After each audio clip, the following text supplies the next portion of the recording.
Hey everybody, this is Roadblock with the Defense Channel. Today we're going to be taking a look at Operation Sea Orbit, and let's get right on into it. Operation Sea Orbit was an around-the-world cruise undertaken by the U.S. Navy's all-nuclear Task Force 1 in 1964. Together, the three nuclear-powered warships that made up the task force sailed 30,565 miles around the world in 65 days from July 31st to October 3rd without refueling. Operation Sea Orbit was the idea of Vice Admiral John S. McCain Jr. He wanted to show the United States Cold War rivals that the U.S. Navy's nuclear-powered warships could project power anywhere in the world, even if logistical support was not feasible. The World Cruise had a dual mission. It offered practical experience in operation of nuclear-powered warships independent of support ships. Equally important, they were able to visit places not normally frequented by U.S. vessels, in addition to conducting exercises with other countries' naval forces. The ships selected for the operation were all unique and were individually the only examples of their respective ship classes. They were the destroyer USS Bainbridge, cruiser USS Long Beach, and aircraft carrier USS Enterprise, which had carrier Air Wing 6 embarked for the journey. Rear Admiral Bernard M. Streen was selected to command the task force.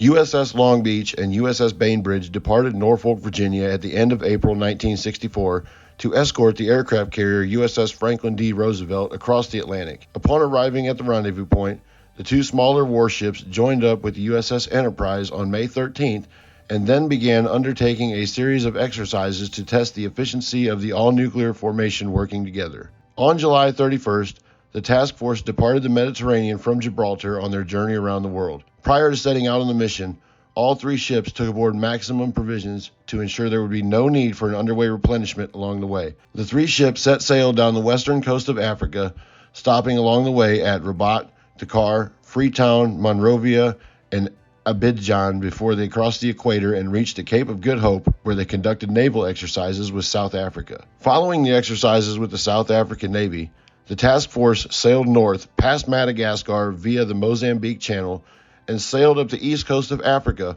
where they made another port call at Mombasa, Kenya, before transiting further on to Karachi, Pakistan. During this visit, the task force conducted exercises with the Pakistani Navy before calling upon Karachi. Upon their arrival at the port, however, weather conditions forced Long Beach and Enterprise to anchor offshore, while Bainbridge was permitted to dock in the harbor.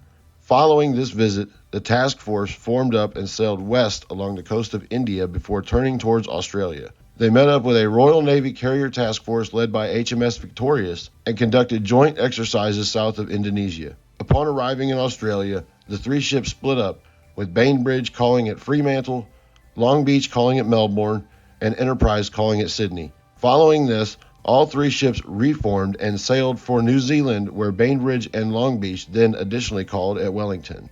On September 9th, the task force set sail across the South Pacific and rounded Cape Horn, returning to the Atlantic Ocean. Starting September 1st, the task force began a series of South American port calls, including stops at Montevideo and Buenos Aires before arriving at Rio de Janeiro, Brazil on September 23rd. The task force departed Brazil on September 28th.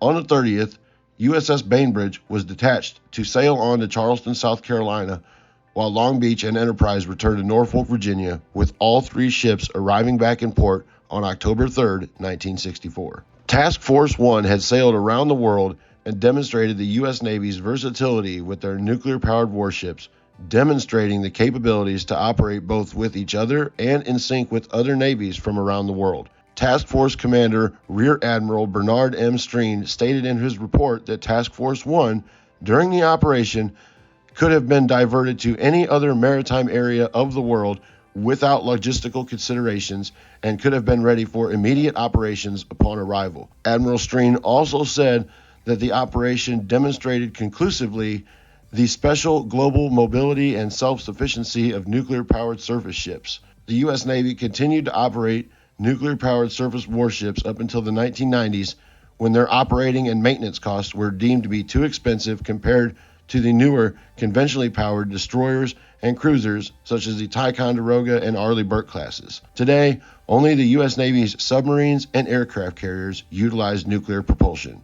I want to thank you guys for watching the channel. Please like, comment, subscribe, share the video, and we'll see you next time. Thanks.